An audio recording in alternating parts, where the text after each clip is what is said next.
원룸에 이사 온 지 5개월이 됐는데요. 며칠 전부터 화장실에서 계속 물이 새 집주인에게 말을 했더니 고쳐주겠다고 하더라고요. 그런가 보다 하고 있었는데 하루는 제가 일을 갔다 왔더니 화장실이 멀끔하게 고쳐져 있는 겁니다. 어떻게 된 건지 집주인에게 연락해 물어보니 자기가 문을 열고 들어가 고쳤다는 거예요. 비밀번호를 어떻게 알았냐라고 물어보니 비상 상황에 대비해 가지고 있던 카드키를 대고 들어갔다는 겁니다. 카드키를 집주인이 여분으로 가지고 있었던 거예요. 이후 저는 집주인이 제가 없을 때 집에 들어가 있을 것 같고 무서워서 잠도 제대로 못 잡니다. 동의도 없이 무단 침입한 집주인을 고소하고 임대차 계약을 파기할 수 있을까요? 라고 보내주셨네요. 저희가 이 사연을 읽으면서도 저도 무섭다는 생각이 좀 듭니다. 누가 나 몰래 집에 들어갔다고 생각하니까 굉장히 걱정이 되는데 혹시 모를 상황에 대비해 여분의 카드키를 가지고 있었다라고 집주인은 얘기를 했거든요. 근데 그렇다 하더라도 이 상담자분의 동의도 없이 들어가서 일을 하지 않았습니까? 이건 좀 문제가 있는 거 아닌가요? 네, 민법에서 임대차에 관한 규정에 따르면은 네. 원칙은 그렇습니다. 그러니까 임차인인 경우에 임대인이 건축물을 보존하기 위해서 어떠어떠한 행위를 해야 된다. 예를 네. 들면은 이런 경우도 있죠. 물이 새니까 방수를 해야 된다거나 아니면 기본적인 좀 수리를 해야 된다라거나 임대인이 어떤 보존 행위를 한다라고 할 때 임차인도 그 보존 행위를 용인하거나 인용할 의무가 있다라고 규정은 되어 있습니다. 네. 그러니까 임차인 입장에서도 그거를 좀 필수적인 보존 행위에 해당한다면은 용인하셨어야겠죠. 근데 임대인분이 택한 방법을 보면은 그냥 본인이 허락도 안 받고 들어갔다는 거죠. 그러니까 그렇죠. 아마 임대인분이 본인이 건물에 대한 소유주라는 것과 세입자분이 여기에 대한 주거권을 가지고 있다는 거에 대해서 혼동을 일으키신 것 같은데요. 네. 세입자의 허락도 없이 마음대로 들어온 집주인의 행위는 아무리 그 건축물에 대한 소유주라 하더라도 주거 침입죄로 처벌을 받을 수 있고요. 일단 법정형부터 말씀드리면은 주거 침입죄의 경우는 3년 이하의 징역이나 500만 원 이하의 벌금에 처해질 수 있다라고 하니 네. 보존 행위를 한다 하더라도 미리 임차인의 허락을 받고 들어가시는 게 맞았던 것 같습니다. 그러니까요. 연락도 안 하고 들어갔다가 혹시 뭐 씻고 있을 수도 있고 아니면 뭐 문제가 생길 수도 있는데 정말 큰일 날 뻔했습니다. 자, 그리고 계약한 지 5개월밖에 되지 않았다라고 했는데 임대차 계약을 파기를 할 수 있을지 궁금하네요. 만약에 이 파기를 한다면 부동산 중개 수수료라든지 뭐 이런 것도 들지 않겠습니까? 이것도 안 물어도 되지 않을까요? 네, 지금 상황에서 근데 이게 임대차 계약을 파기할 만한 이유까지 될지는 조금 저는 뭐 의문스럽다라고 생각이 드는 그래요? 게 네. 왜냐하면은 아까 황미옥 변호사님께서 말씀해 주셨던 것처럼 이 화장실을 고치고 이런 건 보존 행위에 해당이 되는데 보존 행위를 하려면 이제 협조를 받아야 돼요. 협조가 해줘야 될 의무가 있다는 거죠, 임차인도. 네. 근데 지금 아마 이 임대인 분께서도 지금 화장실이 고장났다라는 얘기를 들으셨을 거 아니에요? 그러니까 선의로 고쳐줘야 되겠다라는 생각을 하셨을 텐데 네.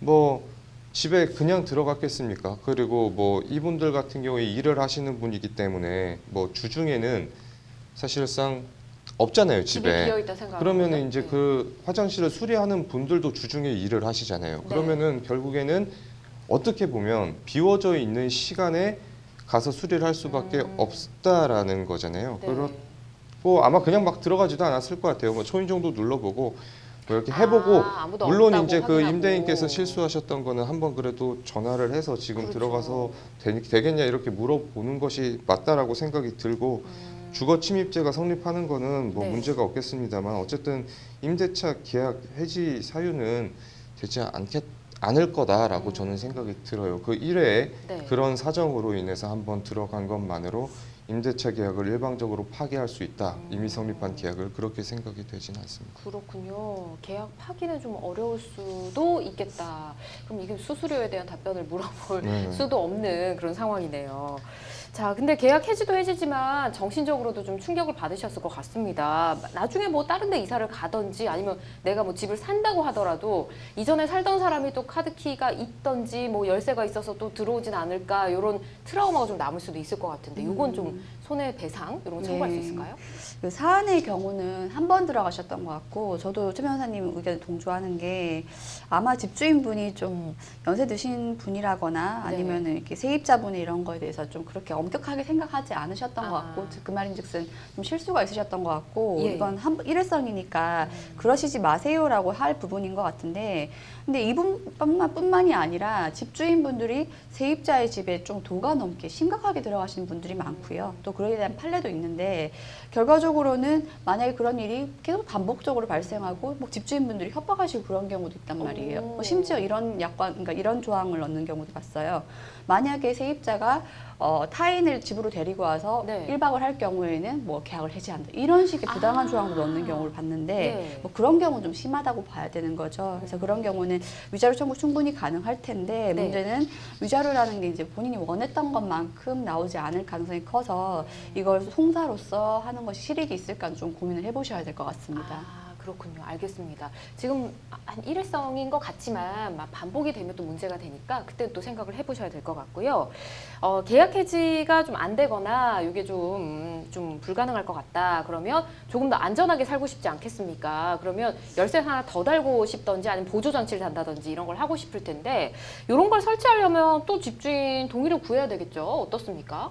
그렇죠. 왜냐하면 보통 거기 이런 뭐 보조 잠금 장치 같은 걸 달 때는 타공이라고 해서 문에다가 이제 구멍을 뚫어야 뚫잖아요. 되잖아요. 근데 사실 임대차 계약이 종료되면 내가 그 임대차 계약 체결할 당시, 그래서 그 임대차 목적물을 제가 인도받았을 당시의 상태로 원상 회복을 해서 돌려주는 게 이제 원칙이고 임대차 그렇죠. 계약서에도 아마 다 들어가 있단 말이에요. 그런 네. 조항들이.